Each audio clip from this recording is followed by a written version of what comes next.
Bueno, pues muchas gracias, Carlos. Para mí es una alegría estar con vosotros, estar entre amigos y bueno, pues muchísimas gracias por invitarme porque me siento muy honrada y me vais a permitir que yo hable de pie porque no aguanto tanto rato sentada. Es un problema de forma de ser. Bueno, pues a mí cuando me invitaron a participar en estas jornadas pensé que tenía que elegir un tema que afectara a la investigación criminal, que fuera de un cierto carácter técnico, pero que por otra parte también de alguna forma tuviera un fondo jurídico importante, ¿no? Porque por algo soy fiscal y es mi trabajo precisamente es ese, ¿no? Enfocar a toda la investigación policial, enfocarla desde el punto de vista jurídico, ¿no? Para utilizarla como prueba en el proceso. Y entonces decidí que este tema, no sé si os quito la visión, que este tema podría tener un especial interés, que es la incorporación, es decir, cómo podemos utilizar los datos que se generan con ocasión de las comunicaciones, y me estoy refiriendo a comunicaciones por telefonía fija, por telefonía móvil y por internet, como medio de investigación criminal.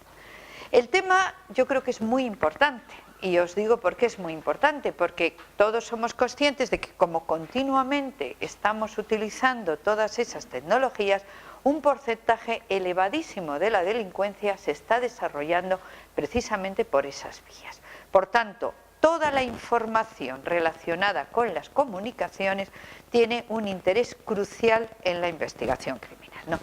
Entonces, antes de entrar a analizar esto, yo creo que lo primero que hay que hacer es distinguir entre los distintos tipos de datos informáticos que se generan con ocasión de una comunicación. Yo creo que esto es algo que nos interesa incluso como ciudadanos, no ya solo como investigadores. Y tradicionalmente, desde el punto de vista del derecho, se hace esa clasificación en esos tres tipos de datos. ¿Veis los de aquí? Datos de abonado, datos de tráfico y datos de contenido. Yo comprendo que si hay aquí técnicos, y me consta que los hay, digan, hombre, pues de un punto de vista técnico haríamos una categorización distinta, pero yo hablo desde el punto de vista jurídico. Esta es una clasificación tradicional.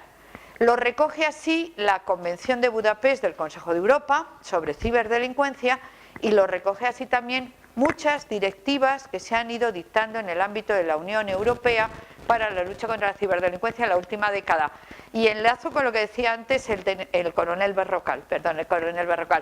En esta materia tenemos que ir a la par con todos nuestros países de nuestro entorno, porque daros cuenta que la delincuencia que se desarrolla a través de estas tecnologías no conoce límites territoriales, ¿eh? Aquí no tenemos delitos en España, delitos en Francia y delitos en el Reino Unido. Aquí estamos en el ciberespacio, ¿eh? Con lo cual hay que ver siempre esa visión. Bueno, os diré al hilo de eso, yo creo que es una referencia que debo de hacerla, que la Convención de Budapest es hoy por hoy el documento más importante que hay en el mundo en la lucha contra la delincuencia a través de las tecnologías de la información y la comunicación. Sin lugar a duda, es un convenio del Consejo de Europa que han firmado, ratificado prácticamente todos los países del Consejo de Europa, salvo los rusos que van por libre, pero todos los demás lo han firmado y luego lo han firmado países tan importantes que no pertenecen al Consejo de Europa como Israel, como Estados Unidos, donde están todos los servidores de Internet, como bien sabéis, o como Canadá, como Australia, etcétera, etcétera, etcétera, ¿no? Es un referente mundial en toda la legislación contra la ciberdelincuencia. Bueno, pues ¿por qué tenemos que hacer esa distinción entre los tres tipos de datos? Porque dependiendo de qué tipo de datos estemos hablando, el régimen jurídico para conservarlos e incorporarlos al proceso como medio de prueba puede ser diferente. Por eso la distinción es tan importante. Y empezamos por los datos de abonado, y me refiero a la Convención de Budapest, artículo 18 de la Convención de Budapest. ¿Qué son datos de abonado? Lo pone ahí. La información que tienen a su disposición los proveedores y operadores relativo a titularidades y excluye, excepto los datos de tráfico y de contenido, es decir, hace una definición por exclusión, son datos de abonado lo que no son ni de tráfico ni de contenido, ¿eh?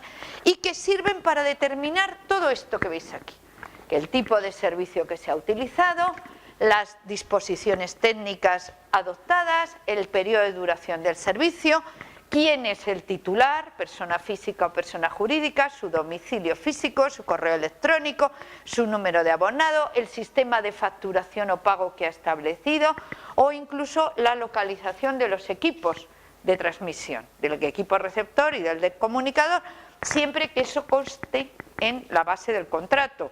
Es decir, si estamos hablando de un móvil, no, pero si estamos hablando de un teléfono fijo, pues entonces sí que ese dato consta también es un dato de abonado, ¿no?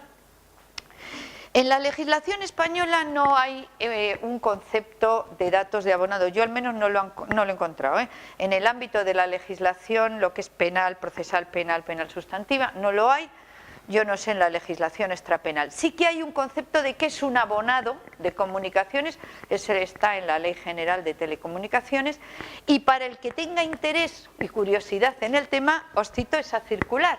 En esa circular de la Comisión Nacional de Telecomunicaciones no definen qué es un dato de abonado, pero sí relaciona cuáles son los datos de abonado, y la relación es prácticamente la misma que la que hace la Convención de Budapest.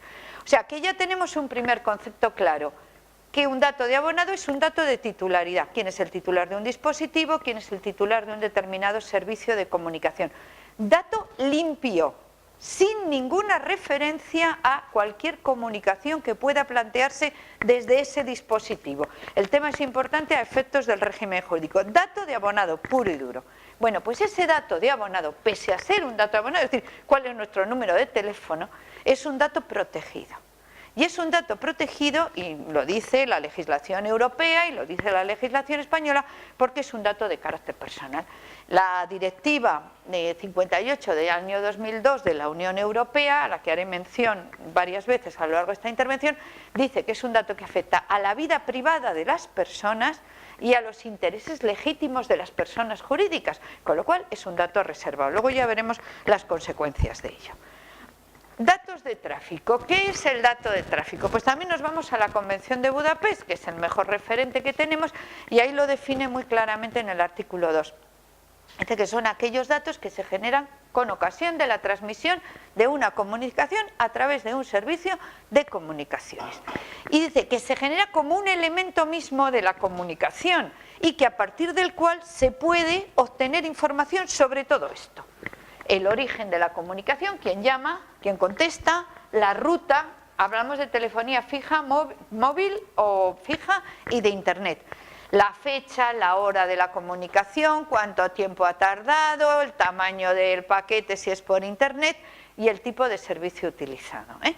Entonces, ya tenemos un concepto de dato de tráfico que coincide en términos generales con el que da también esa directiva europea que citaba antes, el 58 del año 2002, más o menos igual.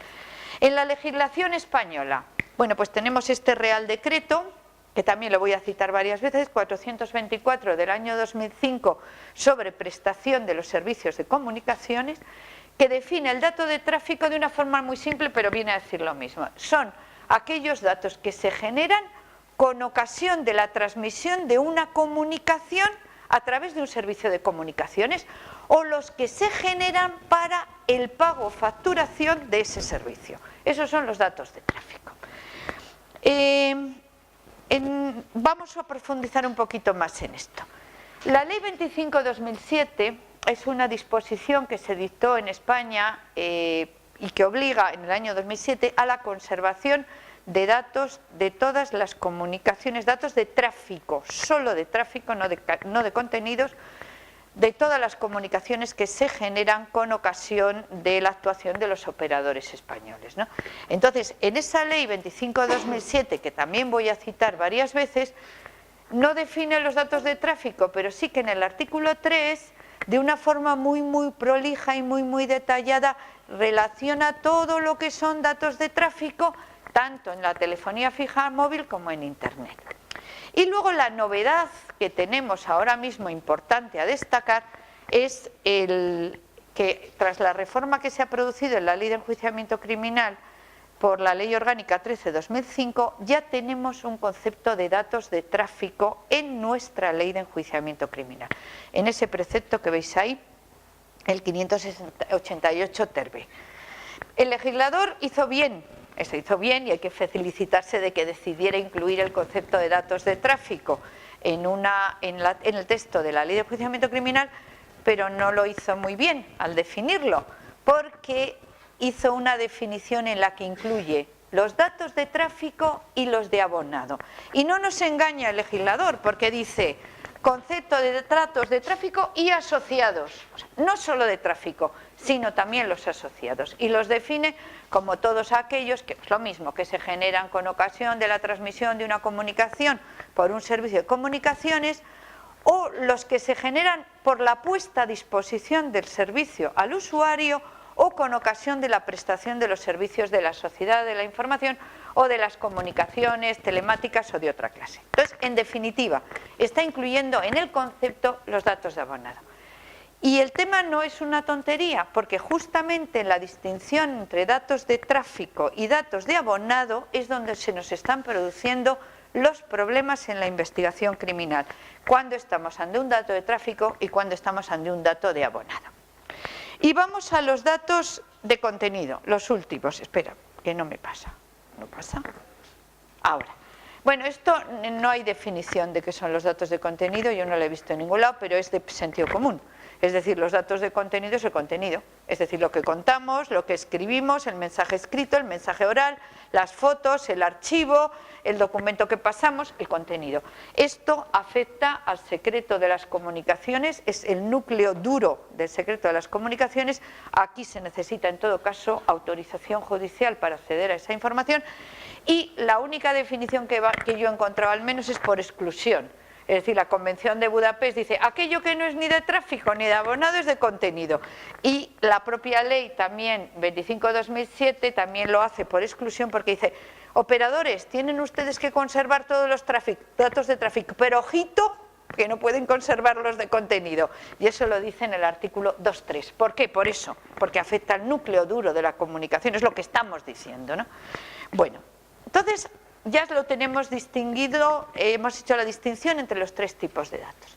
¿Cuál es el régimen jurídico en relación a la custodia y conservación de estos datos y la posibilidad de utilizarlas en el proceso, que es a lo que yo oriento toda mi investigación? Bueno, pues lo primero que hay que tener en cuenta es que estos datos están sometidos a unas condiciones y a unos requisitos muy especiales en cuanto a su almacenamiento, en cuanto a su transmisión a terceros, en cuanto al acceso a esa información, etc. ¿Por qué? Porque afectan a derechos fundamentales. Cualquier acceso irregular a esta información puede suponer una violación del derecho a la intimidad, del derecho al secreto de las comunicaciones o del derecho a la protección de datos de carácter personal. Por eso digo que nos afecta como ciudadanos toda esta materia, porque nosotros todos nos comunicamos todos los días a través de esas herramientas. Es decir, no estamos hablando de una cosa que nos pilla de lejos, es nuestra comunicación diaria, ¿no? Entonces, son derechos que están reconocidos, como sabéis, en el artículo 18 de la Constitución española, en una multitud de tratados y convenios internacionales suscritos por España, que no voy a mencionarlos porque seguro que se saben, y todos sabemos lo que es el secreto de las comunicaciones y la intimidad. Lo que a lo mejor no sabemos tan clarito es que es el derecho a la protección de datos, porque es un derecho, bueno, pues que aunque está ahí, su configuración como derecho independiente de la intimidad es bastante reciente. Con lo cual me vais a permitir, me pare un poquito aquí. El derecho a la protección de datos está reconocido en el artículo 18.4 de la Constitución española. Es un derecho que los autores han definido pues como el derecho a la autodeterminación informativa, el derecho a la libertad informática, tiene muchos nombres. En definitiva, ¿qué es? El derecho que todos y cada uno de nosotros tenemos a saber qué información sobre nosotros tienen los demás y qué hacen con esa información, y a controlar el uso de esa información por parte de terceros. Y cuando hablo de terceros no estoy hablando de malos solo, estoy hablando de cualquier persona que tenga esa información a su poder, de cualquier organismo o institución pública o privada, e incluso de los estados. Entonces, es un derecho que actualmente está adquiriendo un predicamento importantísimo. Se está legislando continuamente sobre el contenido y alcance de este derecho y está dando lugar a muchísimas resoluciones de los tribunales. ¿Por qué? Porque es un derecho en riesgo. Es decir, es un derecho que se está viendo muy afectado por todo el desarrollo tecnológico. ¿Por qué? Porque esa potencialidad y capacidad que tienen todas estas herramientas tecnológicas para almacenar información, para tratar información, para cruzarla, ¿qué permite? Pues que se pueda hacer perfiles de nosotros que son prácticamente iguales a como somos. Es decir, con toda esa información de datos personales, otros pueden saber cómo somos, qué pensamos, qué nos gusta, qué no nos gusta. Y si no, ¿por qué es cuando vosotros hacéis una consulta en internet para una cosa determinada, para buscar un hotel en Gandía, por ejemplo, 3 días después te va a información todo el rato de los hoteles de Gandía? Por eso, porque esa información está siendo tratada y entonces puede ser utilizada irregularmente. Y lo que está haciendo tanto el legislador como los tribunales es intentar proteger ese derecho que todos tenemos a controlar la información sobre nosotros. Vale. Entonces, esto, como en España hay una ley que regula esta materia, que es la Ley Orgánica de Protección de Datos, la cito ahí, sí, del año 99, que define dato personal, es todo el que sirve para identificar, es toda la información relativa a personas identificadas o identificables a través precisamente de esos datos. Y como os digo, bueno, pues la propia ley establece cuáles son los principios que rigen la protección de datos, que os lo resumo rapidísimamente. Esa información personal solo puede ser utilizada única y exclusivamente para los fines para los que fue recopilada. Una vez que se ha usado para esa finalidad, hay que destruirla o hay que eliminarla. Y además solamente se puede conservar el tiempo estrictamente necesario para cumplir esa finalidad. Transcurrido ese plazo hay que destruirla. Esa es una regla esencial del derecho a la protección de datos. ¿Y eso qué nos otorga a todos? Pues los derechos que reconoce la propia ley de protección de datos, los derechos de información, de acceso, de cancelación y de oposición. Derecho a saber qué tienen guardado sobre mí, qué están haciendo con esa información que tienen guardada sobre mí, a oponerme al uso de esa información y a solicitar su cancelación o rectificación si considero que está siendo inadecuadamente almacenada o que no es exacta, es decir, a rectificar esa información. Bueno, pues toda esta teoría que os recojo aquí, que es la teoría relacionada con la protección de datos, la vamos a pasar al sector de las comunicaciones, que es lo que nos interesa ahora mismo, es decir, esos datos que se generan con ocasión de las comunicaciones. Y entonces, la Ley General de Comunicaciones, en el artículo 41, lo dice muy, muy clarito. Dice que todos los operadores de comunicaciones que actúen en España o exploten redes públicas de comunicación están obligados a adoptar cualquier tipo de medidas de organización, de gestión interna para garantizar la protección de los datos de carácter personal. Y concretan más, y concretan mucho. Solo pueden acceder a esos datos las personas autorizadas y para las finalidades específicamente autorizadas, nada más. Y además tienen que adoptar las medidas necesarias para evitar la pérdida, la destrucción, la modificación de esa información, bien sea accidentalmente o bien sea por una actividad delictiva, y a evitar que cualquiera, salvo los autorizados, acceda a esa información, la trate, trabaje sobre ella, etcétera, etcétera, etcétera, ¿no? Y todavía concreta más este Real Decreto, el 424 del año 2005. En ese Real Decreto se dice lo siguiente: que los datos que se generan con ocasión de las comunicaciones, que tienen a su disposición los operadores, porque se generan con ocasión del tráfico de comunicaciones, tienen que ser eliminados o anonimizados inmediatamente después de dejar de servir para esa finalidad, que es transmitir la comunicación.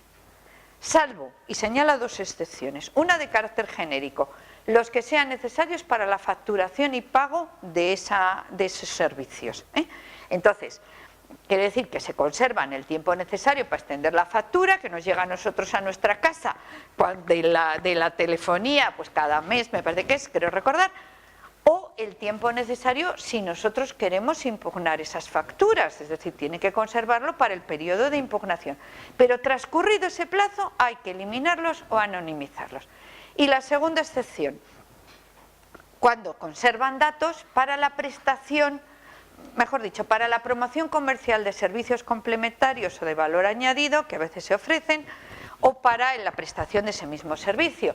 Pero en ese caso necesitan consentimiento informado del titular de la información. En definitiva, no pueden guardar información nuestra salvo con esas dos excepciones. ¿Para qué digo todo esto? Pues para que tengamos en cuenta que la conservación de información con fines de investigación criminal es una excepción a esa regla general. Y hay que interpretarla así, porque sólo así se entiende los límites que hay a la conservación de esa información.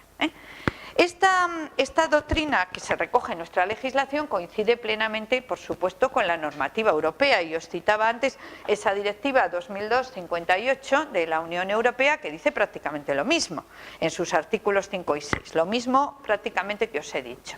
En el artículo 5 además es rotunda, prohíbe a los estados y dice que ellos lo tienen que prohibir efectivamente a todos sus operadores, cualquier clase de almacenamiento, traslación a terceros, interceptación, grabación de información relacionada con comunicaciones a personas distintas del usuario, del propio usuario. Con la excepción, dice, de lo que señala en el artículo 15. Quedaros con el artículo 15 porque ahí va a estar la explicación de toda la legislación sobre conservación de datos con fines de investigación. La excepción es el artículo 15 de la propia directiva. Bueno, pues ya tenemos toda la doctrina, digamos, de carácter general. Ahora lo que vamos a hacer es aplicarla a los distintos tipos de datos a los que me he referido antes. En primer lugar, los datos de abonado. Pues los datos de abonado, recordamos que eran datos muy simplones, era la titularidad, sin más, quién es el titular de un determinado dispositivo, de una cuenta de correo electrónico, etc. Bueno, ese dato, ya hemos dicho que pese a que es un dato muy simplón, porque en realidad solo informa de la titularidad, sin embargo es un dato protegido por lo que hemos dicho, porque es un dato de carácter personal. Tanto es así que es curioso, es que esto lo descubrí el otro día preparando esta intervención, que el artículo 67 del Real Decreto 424 del año 2005, que regula se refiere a las guías de teléfono, o bien físicas o bien digitales, que se ponen al servicio del público. Bueno, pues la ubicación de los números de abonados en esas guías exigen autorización del usuario concreto. Tenemos que autorizarlo para que nuestro nombre y número se ponga, si no, no se nos va a poner ni a nosotros ni nuestro número. Hasta ese punto llegamos. Entonces, ahora ya tenemos una regulación sobre cómo obtener estos datos en nuestra ley de enjuiciamiento criminal, porque se ha incorporado con la reforma última que se ha producido en esa ley. Es ese artículo, el 588 tereme, que os pongo ahí, en el que dice que este dato, es decir, el dato de abonado, solo el dato de abonado, lo puede pedir directamente la Policía Judicial en el ejercicio de sus funciones y también el Ministerio Fiscal. Es decir, para obtener ese dato no necesitamos autorización judicial. Es bueno que efectivamente lo ponga la ley. ¿Y por qué digo que es bueno? Porque hasta ahora ese tema no era en absoluto pacífico, sino que había quien sostenía que era un dato que precisaba de autorización judicial.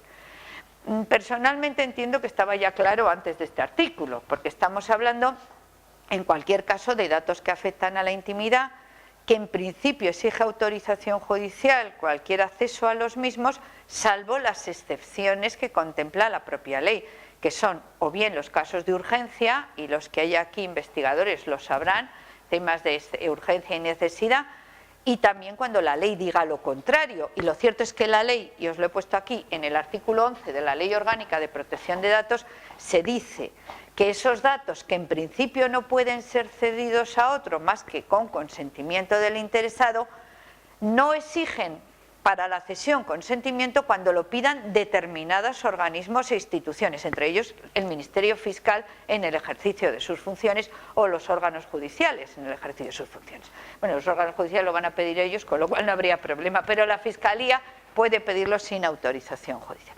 Ahora bien, aquí, y esto va para los investigadores que hay, que seguro que los hay, el problema no se plantea tanto por esto, que es pacífico, sino por saber cuándo estamos ante un dato de tráfico o cuándo estamos ante un dato de abonado, porque la línea a veces no es muy clara. y planteo una pregunta que si luego hay debate se somete y si no lo hablamos luego, que es, no hay debate, pues yo lo digo y que lo piensen, que lo pensemos todos. El dato del IMSI asociado a un email concreto, o dicho de otra forma, la tarjeta SIM que estamos utilizando en un móvil. ¿Qué tarjeta estamos utilizando en un móvil? No a quién hemos llamado, ni cuántas veces hemos llamado, sino qué tarjeta estamos utilizando en un móvil. ¿Es un dato de tráfico o es un dato de abonado? Porque en función de la respuesta que demos a esa pregunta, necesitaremos o no autorización judicial para obtenerlo. Y no es ninguna tontería. Es una vía de investigación muy interesante, por ejemplo, siempre que hay un robo de móvil por medio, porque averiguar quién ha usado ese móvil porque ha metido su tarjeta puede ser una pista espléndida para la investigación criminal. Aquí el problema lo tenemos en la indefinición, ¿es un dato de tráfico o es un dato abonado? Y luego ya me refiero a los datos de contenido. Bueno, eso ya lo he dicho antes, exigen autorización judicial sí o sí, no hay ninguna duda. Ahora es una materia que está espléndidamente bien regulada en nuestra ley de enjuiciamiento criminal. Yo creo que el fiscal general esta tarde se referirá, mi jefe, se referirá esta tarde a ese tema y bueno, recoge prácticamente toda la jurisprudencia tanto del Tribunal Supremo como del Tribunal Constitucional como del Tribunal Europeo de Derechos Humanos sobre interceptación de comunicaciones. Hay una única excepción a la necesidad de autorización judicial, que es la que fijo ahí. Delitos de terrorismo o investigación de bandas armadas en casos de urgencia. En esos supuestos, la autorización de intervención de una comunicación la puede dar Ministro del Interior o Secretario de Estado de Seguridad, en su defecto. Ahora, eso sí, se lo tiene que ir a contar al juez, yo creo que es en 24 horas. Y el juez, en ese plazo, puede convalidar, en un plazo de 72 horas, convalida o no esa actuación si entiende que existían esas razones de urgencia. Bueno, pues ahora vamos a los datos de tráfico, a la conservación y acceso al proceso de los datos de tráfico, que ahí es donde se ha generado toda la polémica a nivel nacional, internacional, y es un tema de discusión ahora mismo completamente abierto en toda la Unión Europea. Incorporación al proceso de datos de tráfico de las comunicaciones. Y voy a empezar con algo de carácter general, que es un poco cómo está la norma europea sobre esta materia, ¿no? Empiezo recordando lo que ya he dicho, que no puedo. Empiezo recordando lo que ya he dicho anteriormente, recopilamos el artículo 5, el artículo 6, de esa directiva del 58 del año 2002, que recordamos que decía que todos los datos de tráfico hay que eliminarlos tan pronto como los hayamos utilizado para transmitir la comunicación. O sea, en teoría, operadores, proveedores de servicio no tendrían que quedarse absolutamente con nada más que lo que necesitan para la facturación. Recordar que os decía, hay una excepción que es la del artículo 15 de la propia directiva de la Unión Europea. ¿Qué dice este artículo 15? Pues vamos a ver, dice que toda esa regla general que os he dicho puede ceder cuando concurra cualquiera de las razones que veis ahí, pero solo las razones que veis ahí, no más. Es decir, seguridad nacional, defensa, seguridad pública e investigación criminal. En esos casos se pueden adoptar medidas que contravengan esos principios de carácter general y, entre otras, se permite, y lo dice expresamente el texto legal, el almacenamiento de información que puede ser utilizada con ese tipo de finalidades. Ahora, dice que tiene que ser necesaria para lo que se pretende, proporcionada a lo que se pretende y respetar en lo esencial los derechos fundamentales. Eso es lo que dice el artículo 15. Bueno, pues precisamente en base a ese artículo 15, es en base al cual en Europa se dictó en el año 2006 una directiva, que es la Directiva sobre Retención de Datos de las Comunicaciones, que obligaba a todos los operadores y proveedores de servicios de Internet radicados en Europa a conservar todos los datos de tráfico de todas las comunicaciones de todos los ciudadanos europeos durante un periodo determinado. Yo creo que para entender esta directiva, con fines de investigación criminal, que no lo he dicho, para tener esa información ahí guardada por si luego la necesitamos para la investigación criminal. Yo creo que esta directiva se entiende mejor si nos ubicamos en el tiempo. Estamos en el año 2006. Han ocurrido los atentados del 11M en Madrid y han ocurrido los atentados de Londres de junio del año, creo que era junio-julio del año 2005. Y Europa está absolutamente aterrorizada del riesgo de atentados terroristas. Y el legislador europeo piensa, y piensa bien, porque tiene toda la razón, que con todo ese material puede venirle muy bien, no solamente para investigar y para prevenir actividades de carácter terrorista o de delincuencia muy grave. De hecho, os diré, los atentados del 11M se investigaron en muy buena medida gracias al tráfico de comunicaciones de los móviles. Es decir, es una herramienta de investigación impresionante, todo el tráfico de comunicaciones. Y entonces acuerdan eso. ¿Qué pasa? Que para entonces, para cuando se dicta esta directiva, ya algunos países ya se habían percatado del tema y habían empezado a hacer legislaciones internas sobre retención de datos de tráfico. Lo que pasa es que, claro, cada uno de ellos lo había hecho pues un poco a su aire, es decir, en las condiciones que les parecían oportunos, etc. Entonces lo que hace esta directiva es decir, no, miren, vamos a hacer una cosa común para toda la Unión Europea. Vamos a poner unas condiciones comunes, vamos a decir qué datos se conservan todos los países igual y por qué plazos. Y así garantizamos a todos los países de la Unión Europea esa información. De tal forma que si España necesita hacer una investigación, no solamente se va a la conservada en nuestro país por nuestros operadores, sino que sabemos que más o menos la misma la tienen conservada los franceses, los ingleses, los holandeses, y así se puede reclamar de los proveedores de otros estados. Lo que decía antes el coronel Berrocal, que decía que es que vamos a unificar para que estar actuando en un fondo común, en un tema común. Bueno, y se dicta esa ley y esa directiva la incorporan todos los estados y muy rápidamente. En España se incorporó a través de esta ley, que ya le he citado 3 o 4 veces, la ley 25/2007 de conservación de datos de las comunicaciones, y os diré sinceramente que ha sido y es una herramienta de investigación espléndida, y ha funcionado bien, muy bien durante 7 años. Pero ¿qué es lo que ha pasado? Que el Tribunal de Justicia de la Unión Europea, en 2 sentencias que son las que os señalo ahí, pues ha hecho una crítica durísima a la directiva, hasta tal punto que ha anulado la directiva y de paso todas las legislaciones internas sobre conservación de datos. Son 2 sentencias, yo no voy a ponerme a explicaros las 2 sentencias porque sería demasiado pesado. Lo que he hecho ha sido sacaros un resumen de la doctrina de esas 2 sentencias para que la tengamos clara. Entonces, solamente para el que se pregunte, ¿y por qué llega el Tribunal de Justicia a plantearse esto? Bueno, pues porque hay tribunales interiores de naciones, de países, o sea, de tribunales nacionales. Concretamente, los irlandeses y los austriacos fueron los que plantearon dieron lugar a la primera sentencia, que al tener que aplicar en un proceso información conservada de acuerdo con esas legislaciones internas, se plantearon que a lo mejor eso estaba lesionando los derechos de las personas, esa conservación de datos. Y entonces por eso plantean la cuestión al tribunal. ¿Y qué es lo que dice el tribunal? Pues dice 2 cosas, las 2 muy importantes. Una en relación con la retención, es decir, lo primero que coloco ahí es lo que dice sobre la posibilidad de retener datos de tráfico, y lo otro sobre la posibilidad de acceder a los datos que ya están retenidos. O sea, lo estudia en las 2 fases. Primera fase, sobre retención de datos. El tribunal lo que hace es analizar esa directiva europea a la luz de esos preceptos que vemos ahí. El 7, el 8 y el 52 de la Carta de Derechos Fundamentales de la Unión Europea. Carta de Derechos Fundamentales de la Unión Europea, Pongo CDF, pero es Carta de Derechos Fundamentales de la Unión Europea. Bien, entonces, el artículo 7 es el que reconoce el derecho a la intimidad y a la vida privada. El 8, el derecho a la protección de datos.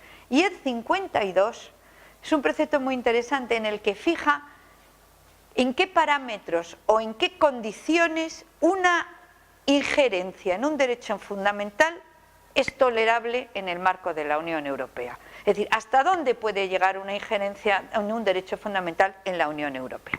Y entonces en esa sentencia lo que se dice es, mire, para que una injerencia sea justificable es necesario primero que lo acuerde una ley y que además tenga un interés legítimo. ¿Cuál es interés legítimo? Una medida que busca un interés general o defender los derechos de los ciudadanos. Eso es un interés legítimo. Es necesario que no vulnere el contenido esencial del derecho, que haya una injerencia pero que el núcleo duro del derecho no esté lesionado, que además la medida sea adecuada para la finalidad que se pretende y que sea proporcionada. ¿Qué quiere decir proporcionada? Que hay que valorar hasta dónde se daña el derecho y qué es lo que queremos conseguir por el otro lado. Es decir, hablando en castizo, que no se puede matar moscas a cañonazos. Eso es lo que viene a decir, eso quiere decir la proporcionalidad. Y entonces, a la luz de ese planteamiento, analiza la directiva europea sobre retención de datos y dice: hay ley, hay directiva y hay un interés legítimo, porque lo que estamos haciendo es investigar delitos, con lo cual eso es bueno para la sociedad, es bueno para los ciudadanos. Segundo, no vulnera el contenido esencial del derecho, porque en realidad, vamos a ver, lo que estamos reteniendo es tráfico, no conversaciones, solo los datos de tráfico. ¿Quién ha llamado a quién? No que le ha contado, que son dos cosas muy distintas. Y en un segundo lugar, no es que esos datos se publiquen en el periódico, sino que se quedan en poder de unos operadores que tienen que cuidar de ellos, con lo cual, hombre, tampoco hay una injerencia, pero no hay una vulneración de fondo del derecho. Tercero, ¿la medida es adecuada? Por supuesto que sí, ya lo he dicho, es una medida espléndida de investigación criminal. Ahora, ¿cuál es el problema que le ve el tribunal? Proporcionalidad. Y entonces el Tribunal de Justicia dice: oiga usted, está matando moscas a cañonazos, porque me están reteniendo todos los datos de todas las comunicaciones de todos los ciudadanos europeos, cuando el 95% de ellos o el 70% de ellos nunca van a cometer un delito, ni lo han cometido, ni lo cometerán, ni es probable en absoluto que lo cometan. Con lo cual usted está lesionando un derecho fundamental, porque se va muchísimo más lejos de lo que realmente necesita para lo que quiere, que es investigar los delitos. Eso es en definitiva lo que dice el tribunal. Y viene a decir: modérenlo ustedes, es decir, en lugar de hacer una medida genérica, háganla concretada a circunstancias concretas, es decir, se pueden retener con carácter general datos, pero en un grupo de población determinado que sabemos que está implicado en actividades delictivas, en una zona geográfica donde sabemos que está sometida a una actividad delincuencial muy determinada o donde existe un riesgo de actuaciones delictivas, etcétera, etcétera, pero no de esa forma absolutamente generalizada. Eso es en definitiva lo que dice el tribunal.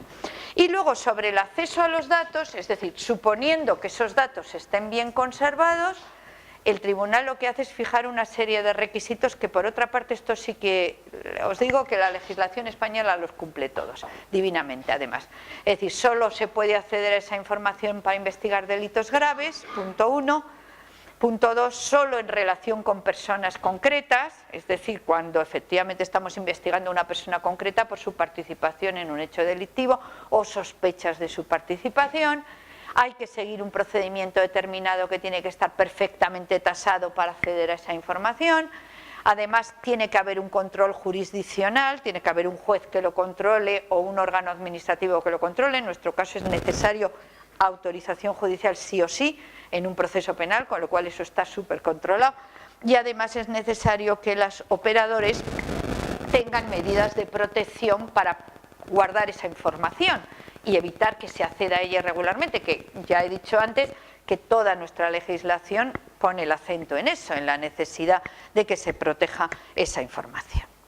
Bueno, entonces, y ya solo me quedan dos diapositivas, ¿cómo pasamos esto a España? Es decir, toda esta teoría general, que es la que ha fijado el Tribunal de Justicia Europeo y que está fijada por la legislación española, europea, ¿cómo la tenemos en España? Bueno, pues vamos a ver primero la conservación y luego el acceso a lo conservado, que son dos fases distintas. Conservación de datos. Bueno, pues nosotros tenemos esa ley que ya mencioné antes, la Ley 25 de 2007, que, insisto, obliga a todos los operadores de comunicaciones radicados en España a guardar todos los datos de tráfico de las comunicaciones por telefonía fija, móvil e internet durante 12 meses. 12 meses para tenerlos a disposición de la autoridad judicial que los necesite con ocasión de la investigación de delitos graves. Luego hablaré del problema de delitos graves, que eso ha sido también otra gran batalla, pero de momento quedémonos con esa idea.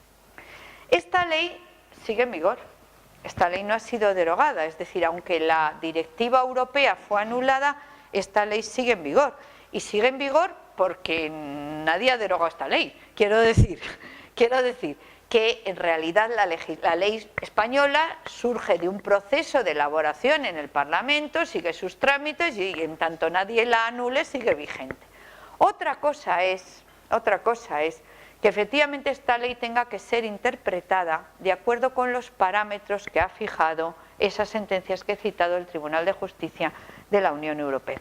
Y eso no lo digo yo, eso lo dice el artículo 10 de la Constitución española, que dice que la aplicación de los derechos fundamentales en España se informará, dice, de acuerdo con los criterios de aplicación e interpretación de esos mismos derechos que se hagan por los tratados y convenios internacionales suscritos por España y por los órganos o tribunales que interpreten esos tratados. En definitiva, cualquier pronunciamiento de tribunales internacionales sobre derechos fundamentales obliga a tener en cuenta ese criterio a la hora de aplicar nuestra propia legislación. Con lo cual, pues ahí el legislador es el que tiene la pelota en el tejado, desde mi punto de vista. Ellos tendrán que ver cómo adecúan la norma española que contempla una, digamos, retención genérica de todos los datos a esos postulados que ha establecido el Tribunal de Justicia de la Unión Europea, y me consta que ya están en ello, o sea, que están en ello. Ahora bien, no solamente nosotros podemos conservar por esa vía la información, hay otra vía de conservación que es muy importante, que es esta, y quiero llamar la atención sobre ello especialmente a los investigadores.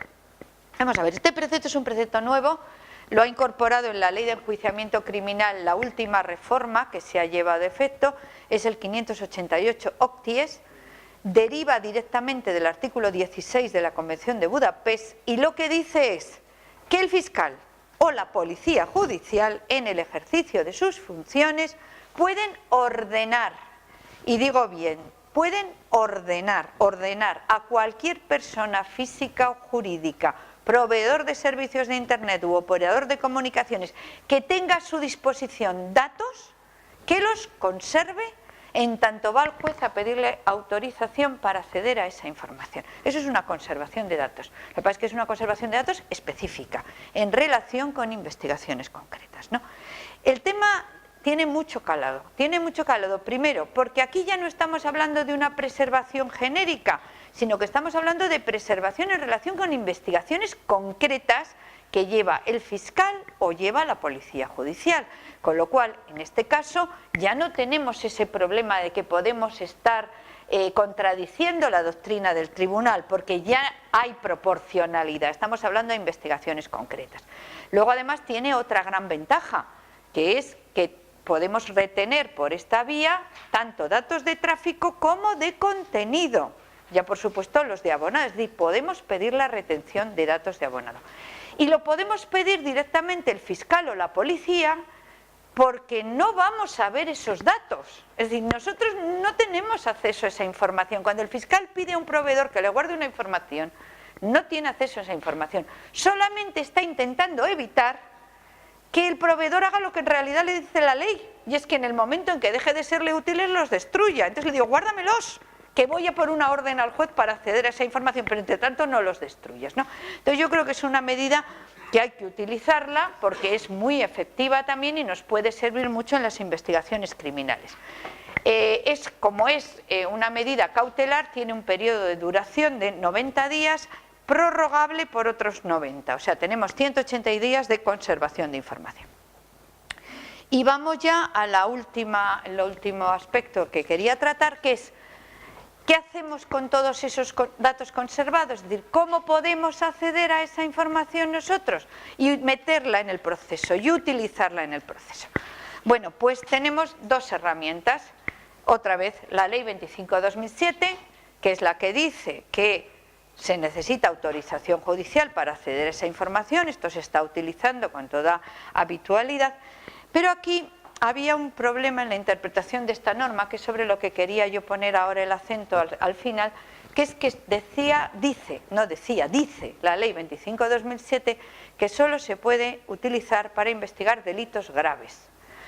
Y en ese punto ha habido una polémica tremenda, porque claro, hay una interpretación estricta del concepto de delito grave, que es solamente aquellos que tienen pena superior a 5 años, o bien privativa de libertad o bien privativa de derechos, con lo cual se quedan fuera la intemerata de hechos delictivos, prácticamente toda la pornografía, salvo que existan subtipos agravados, desde luego todos los delitos de amenazas a través de las redes, injurias a través de las redes, muchas estafas, salvo que la cuantía sea importante, todos esos delitos se quedan fuera del margen de los 5 años.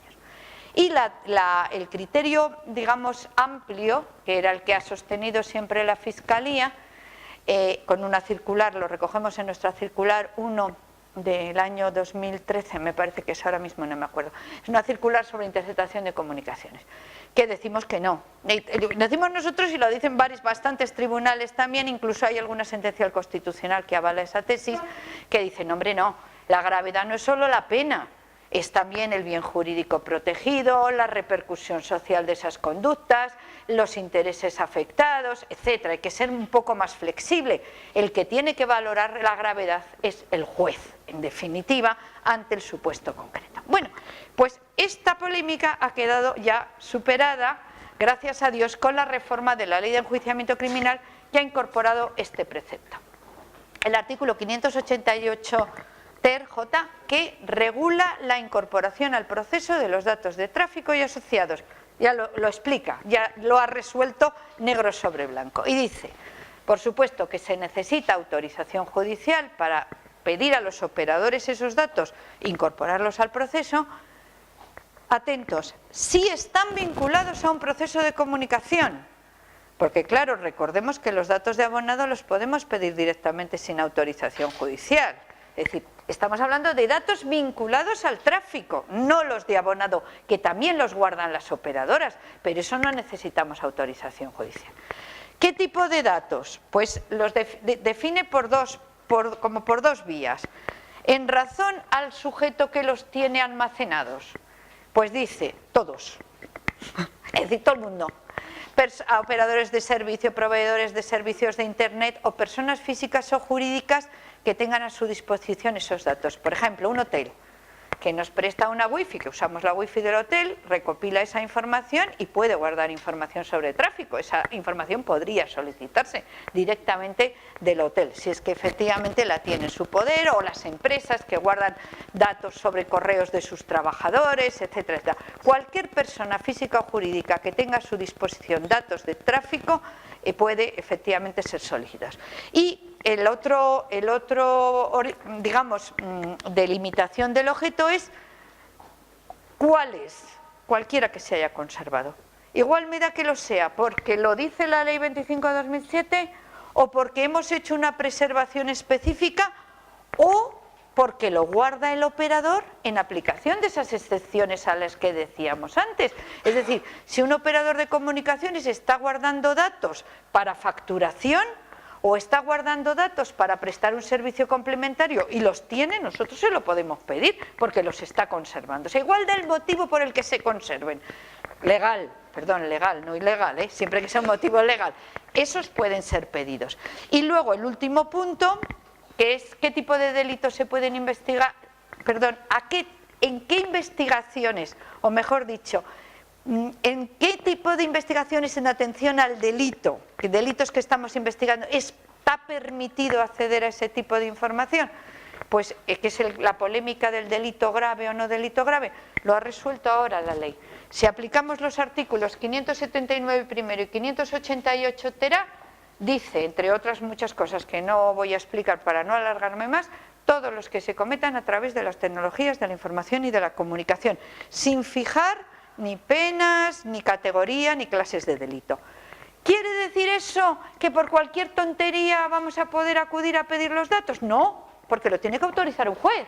Y el juez lo va a autorizar teniendo en cuenta los principios generales con los que él tiene que actuar. Los principios de excepcionalidad, de necesidad, de proporcionalidad. Y será el juez en cada caso concreto el que tendrá que valorar si ante el tipo de investigación que estamos está justificado acceder a esa información conservada y, en definitiva, por tanto, hacer esa mínima, porque yo creo que en realidad es mínima, injerencia en derechos fundamentales.